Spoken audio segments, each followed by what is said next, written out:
Welcome back to my channel, Famous and Fabulous. The music world hit rock bottom when André Rieu, the king of waltzes, was 75 years old. He fell down during a show and everything changed after that. But what made him collapse when he was doing so well? To understand this, we need to know what happened in his life. André Rieu was born on October 1st, 1949. He grew up in a family where parents wanted kids to follow rules more than caring about their feelings. He was the third kid out of 6 children. His dad was also named André and was tough on everyone at home, just like he was tough when leading orchestras. His father was a famous music conductor that orchestras respected. But at home, the kids were scared of him. There were no soft songs sung to help them sleep and no laughing. Love felt far away and cold. "My parents didn't love me," André said later. He didn't say it like he was hurt, but like he was just telling the truth. His mum only cared about good grades and skills. She thought using your imagination was bad. When a teacher said good things about his art, his parents yelled at him at home like he did something wrong. Being creative was seen as being weak, not strong. But when he turned 5 years old, everything changed. A thin, pretty 18-year-old girl started teaching him violin. She didn't yell at him. She helped him learn to feel things through music. When she moved her bow across the violin, young André found something he never knew before: freedom. It wasn't love or romance, just a feeling that sounded like being alive, and he was totally amazed. Then he got into music. That special feeling was not about winning. It was the start of something that would grow deep inside him. Other kids just practiced their scales over and over. He chased after that special sound that made him feel good. But this happiness came with a price. When he was a teenager, his love for waltz music didn't match what his strict father wanted. At home, his beautiful music was made fun of. "I didn't raise you to play waltzes," his father yelled at him. Those words didn't just criticize his music style, they were trying to crush his spirit. The final blow to his heart came around 1968 when Marjorie showed up. André chose her as his girlfriend, not some music sheets his father picked. His mother was furious when she met Marjorie. "Leave," she ordered. Being rejected over and over again piled up. That same night, André walked out of the house. He never went back. Their home stayed empty while he became famous. His parents never came to his concerts, not even once.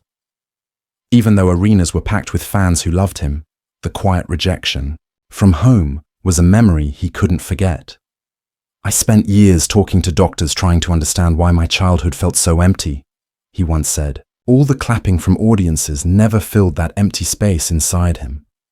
But through music, he finally felt like people could see the real him. The violin wasn't just something to play music with.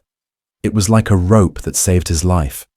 Whenever he played, it felt like windows opened up.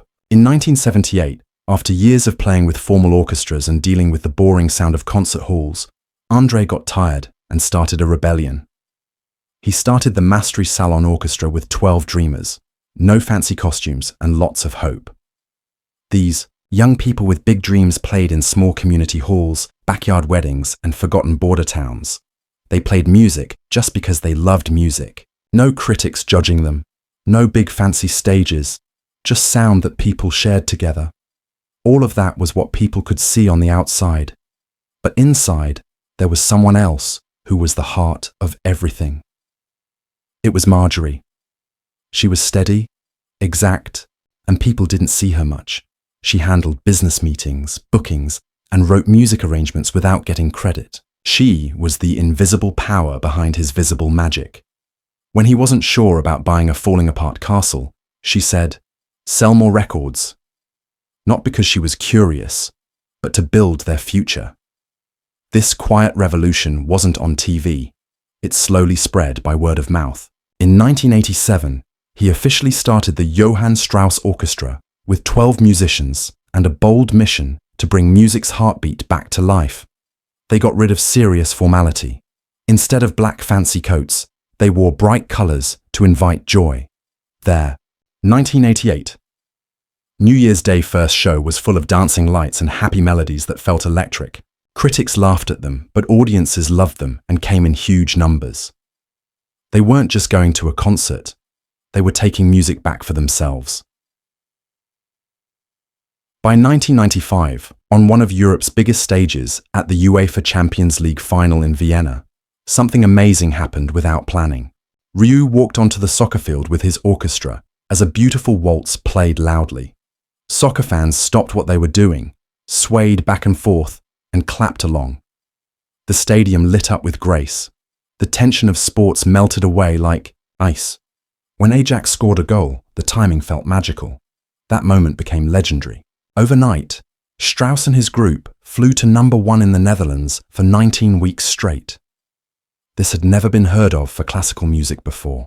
It sold millions of copies around the world. Australia came right after that success. In Melbourne, over 38,000 people filled stadium seats to watch a fairy tale happen in real life. Not only that, they had 8 of the top 10 DVDs in the whole country.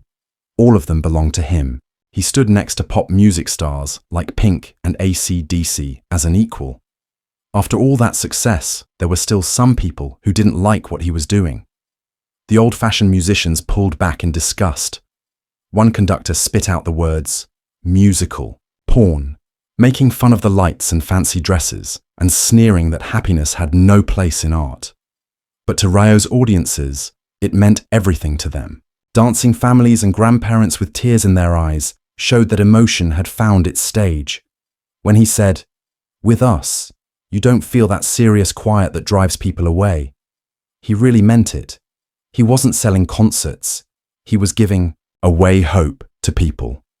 But behind the golden lights and sold-out stadiums, the maestro was falling apart inside. In 2010, when his career was at its highest point, a new problem came up. André got hit with a virus infection that attacked his inner ear. For a violin player, being able to balance is everything. His world started spinning. Tours got cancelled. Shows were called off. The man whose main thing was saying, "I can do it," was forced to say, "I can't." It was more than just being sick. It was a crack in something he didn't know he was carrying. To be more exact, it was more than just sickness. It was the moment when a myth cracked open and showed shaking imbalance and blurry reflections. In 2010, when André Rieu was 62 years old, he got knocked down by a virus infection of the vestibular nerve. This was an attack on his inner ear that threw him into never-ending chaos. The room spun around, and nothing, not even the ground under his feet, felt steady. He lay in bed with dizzy eyes, looking at walls that spun with cruel motion. The man who had never wobbled now felt unanchored. Doctors told him to rest. The tour schedule collapsed, and the man who was once as solid as a concrete wall fell apart. Like cheap sheet music, André's getting better was very slow. All kinds of normal therapy didn't work. Then a letter came from a fan in Australia. In it, the fan described his own fight with the same infection and offered balance exercises that helped him get his balance back. André was desperate, so he followed the advice. Little by little, the spinning came to an end. After months of staying away from performing, he stood up again, first shakily, then firmly. With time, he came back to the stage, leading a tour that marked not just a musical comeback, but getting his reputation back. Everyone thought he was back to being his perfect self, but really, no wound, whether physical or emotional, heals without leaving its mark. The dizziness went away, but his balance stayed weak. In 2012, management was quick to deny that the balance problems came back, but they admitted that the ear that got attacked stayed a weak spot. They also said that if there was a chance of the illness coming back, he would be in serious danger, especially if he was on stage. Then came 2016 in Leeds during a December tour. The trumpet of sadness sounded again. There was a companion that André kept very close in his heart. He always went everywhere with André, and his name was Rieu Merckx. He played trombone and was a long-time friend. Everyone was doing their own thing. But then news hit that Rieu had died in his sleep. It was like a big earthquake in André's world. Without hesitation, He cancelled the Nottingham show in the middle of the tour, then stopped the rest of the shows in London, Birmingham, and Glasgow. This wasn't sickness. It was grief that couldn't be comforted and was final. He later said, Rieu was like a brother to him. The orchestra, which was a family in every way, swayed in mourning. When the music shows came back, they carried the weight of what had disappeared from André's life. Even after all of that, he stayed strong. And in 2019, when a bad flu covered him in sweats and shaking fever, he still took the stage. His smile stayed on his face, but people who knew him could see how he was fighting with himself on that stage. Then came the event that would break him completely. In March 2024 in Mexico City, he had to perform at 6 sold-out concerts. It looked like it would be a great victory. After just the second show, things that seemed fine turned into a crisis. High altitude, jet lag, and flu came together like storm clouds. There were reports that backstage he stumbled. He had fever and breathless confusion. He touched his phone and called Marjorie with a quiet voice.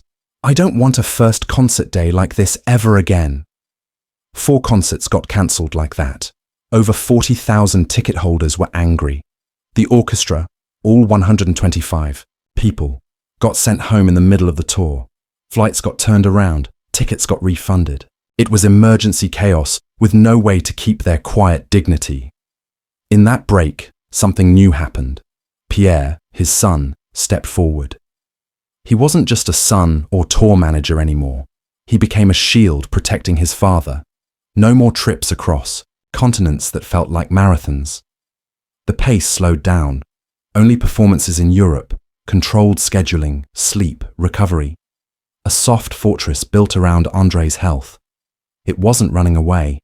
It was the right choice. But if it had been made a bit earlier, they wouldn't have had to face the consequences of what was about to happen next. In the meantime, everything depended on Pierre. He used to just handle logistics, but now he became the person who controlled the tempo. He put on brakes where André would have pushed forward like a bulldozer. Every flight, every venue now went through a filter asking, can he do this without breaking? Pierre became the person who carried the weight, allowing André to get his music back, not at the cost of hurting himself. That collapse and that decision rewrote everything. This was not the fall of a maestro. It was the birth of a new one. One who understood that every note worth playing must be earned, not through pushing yourself too hard, but through care. And in that, he became more human and more unforgettable. By summer 2024, people could see the change. But not all the wounds had healed. André Rieu, now 75, had built his life on the road, and slowing down came with a hidden cost. For decades, constantly moving had been like oxygen to him. Now, with Pierre tightening the reins, each performance carried a different kind of pressure. The pressure to prove he could still do it, not just for the audience, but for himself. He returned to Marek, his hometown stage, that July. It was the safest arena on his calendar, the one place where every face in the crowd knew the history behind the man. The concert sold out right away, like they had for years. But behind the scenes, getting ready was no longer routine. Medical clearances, oxygen availability backstage, and rest breaks were written into rehearsal blocks. His team once focused on lighting cues and sound balance, but now they worked with doctors and physical therapists. The audience never saw the checklist taped to the wall of his dressing room. It was a quiet way of admitting that his body was no longer the silent partner it once was. The list wasn't long, but it was exact. Drink water before going on stage. Limit encore length. No post-show handshakes until heart rate got stable. These were rules Pierre enforced with the same seriousness his father had once saved for tempo markings. Yet, even with the safety measures, there were moments when the old pace tried to break through. On the third night in Marek, he made a waltz longer than planned, lost in the swell of strings. The orchestra followed along, the crowd stood up, and for a few minutes it felt like the past. But when he walked off stage, his shirt stuck to him with the same damp heaviness he'd felt in Mexico City. Pierre's facial expression said what neither wanted to speak out loud. There was still a line, and they had almost crossed it. The changes weren't just physical, they were artistic too. André began rearranging certain pieces, lowering the intensity in ways only trained ears would notice. The high-energy polkas became fewer. Ballads, slower waltzes, and orchestral storytelling began to take over the set lists. Fans embraced the change without realizing it was also a strategy. It was a way to give the illusion of endless stamina while saving the energy it took to deliver it. Between shows, he spent more time at home than he had in decades. Marrick's stone streets and the garden behind his 15th century home became his rehearsal hall.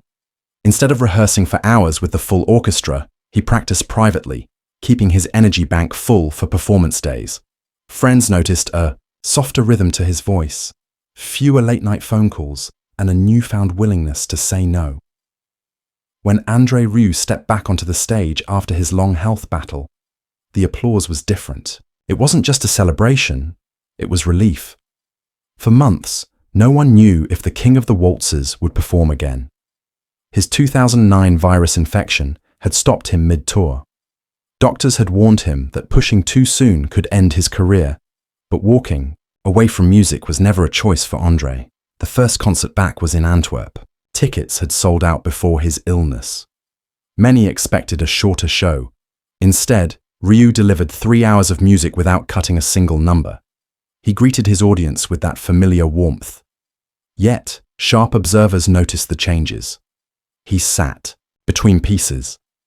He paced himself, and for the first time in decades, his son Pierre was seen side stage for the entire performance. As you know, Pierre Rieu had been quietly running much of the business during his father's illness. He oversaw the production, managed schedules, and made the final call on whether the tour would even start again. Now, he was visibly part of the show's safety net. In later interviews, André admitted Pierre had strict instructions to step in if he showed signs of dizziness. The responsibility was heavy. This was not just about music. This was about his father's health. Halfway through the 2010 tour, a special moment happened that fans still talk about. In Marrick, André paused during the encore and called Pierre to the front of the stage. The crowd roared as Pierre reluctantly stepped into the spotlight. André handed him a microphone and asked him to sing along with the orchestra. Pierre wasn't a professional singer, but the audience didn't care. It was a rare glimpse into their personal bond life for thousands to see. The clip spread quickly online, showing a side of André that rarely appeared in interviews. Not the maestro, but the father. Behind the scenes, the pace was still punishing. André's recovery meant careful scheduling, but the reality of touring left little room for rest. In Brazil, the heat was intense. In Australia, jet lag was brutal.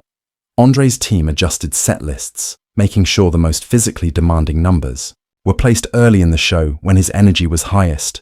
Even then, the risk was always there. A return of his condition could end everything again. Pierre's role grew even larger in those years. He wasn't just managing logistics, he became a quiet guardian, making judgment calls that sometimes overruled his father's instincts. André has admitted he sometimes argued with Pierre about slowing down, but he also knew his son's caution was the reason the tour could continue. Fans began to notice subtle changes in André's performance style. There was more audience interaction, more breaks for storytelling between pieces. It wasn't just about saving energy. André was consciously making his concerts more intimate. He wanted the audience to feel part of the journey, all the highs, the fears, the victories. By 2012, the real machine was back in full force. The tours spanned continents again. Yet, the shadow of his illness never fully left. André spoke openly in interviews about how it had changed him. He no longer saw himself as unbeatable. Every performance felt like a gift, not a guarantee. Financially, the comeback was astonishing. The tours made millions. DVD sales climbed. The Marrick concerts became annual global cinema events. But behind the success was a constant balancing act. The need to deliver the grand spectacle fans expected while protecting the man at the center of it all. Pierre's influence became even more visible in business decisions. He negotiated with venues to allow longer setup times, so the orchestra could rehearse without rushing.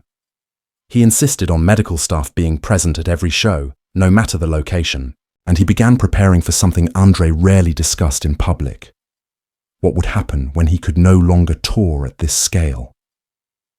In interviews, André brushed off the idea of slowing down, but those close to him saw the signs. The tours were still massive, but the gaps between them grew slightly longer. The calendar allowed for more recovery time. It wasn't a retray,